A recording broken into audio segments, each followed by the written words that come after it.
Yo guys, Cyber's back, and so is Gwenpool. Wait, I have a feeling of deja vu.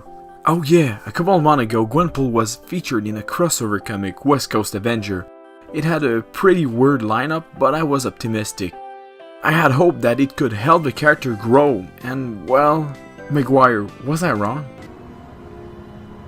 Oh boy, yeah. Thank you, Maguire. Yeah, I didn't really enjoy the comic. It wasn't the worst comic, or one of the worst, but in my opinion, it was pretty bad. But now Gwenpool is back with her solo run. The hype is real, but I'll be a little bit more cautious this time around.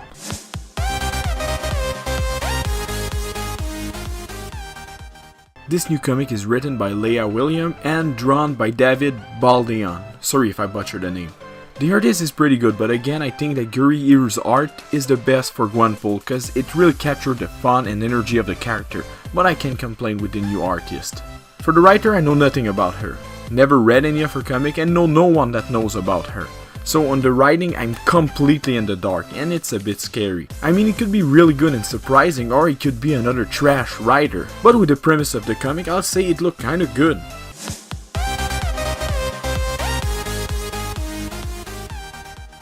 This comic is a 5-issue miniseries, I think, in which you follow Gwenpool as she tries to unmask Spider-Man in order to stay relevant. So, where do I start? Well, let's start with what I like about the story.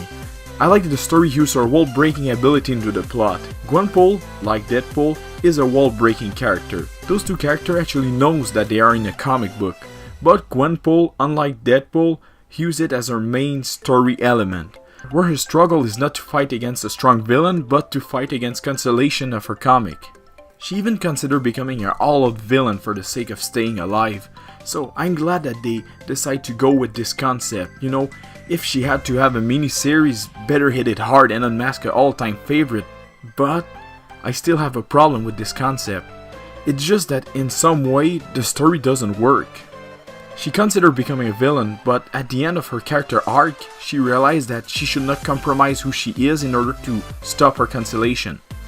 So this story comes in opposition with her character arc. In my opinion, it's a dangerous retcon, cause I don't want them to undo her amazing character arc, but maybe, just maybe, the writer will think about what they're doing and write a good reason for her to walk the villain path again. If the comic has some sort of introspection moment where she questions what she's doing, it could fix this problem.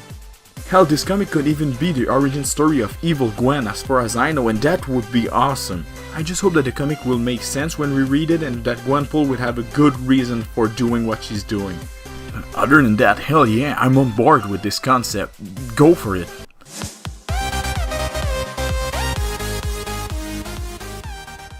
I hope that they bring back some member of her old team, and I'm not talking about West Coast Avenger, fuck them, but Cecile and the other. This way will feel like a continuation of her comic and not just some weird retcon sequel like West Coast Avenger. Speaking of West Coast, they should address her acting out of character in the comic.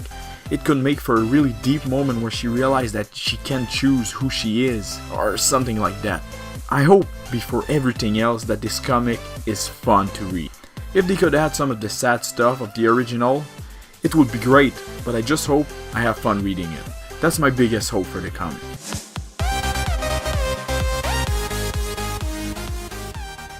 I did a video on my opinion about the West Coast Avenger comic back when the first issue released, and I had a lot of problem with it. Mainly the writing, and especially how they write Gwenpool. I hear that it's gonna get cancelled or something like that. I mean, that was obviously gonna happen because of how bad it was, but I still feel bad for those who liked it. Anyway, I remember saying in this video that West Coast Avenger could be fatal for Gwenpool because her having a bad comic just after her run could kill the character. I'm so glad I was wrong. When I read the last chapter of Gwenpool, I thought the character was dead. Then she came back in West Coast Avenger and I was happy to see her again. Then I read it and well, it felt like this was the end with how bad it was. But now Gwenpool strikes back, I see a glimpse of hope. It shows that if we put all of our voice together as fans, we can save her. But is this for the best? Or are we hyping another trash comic? That's a topic for another video. For now, West Coast Avenger, rest in hell. with Brodok.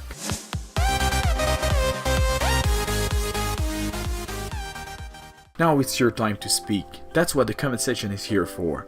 Did you like West Coast Avenger? Are you interested in this new mini-series? Did you enjoy this video? Or did you hate it?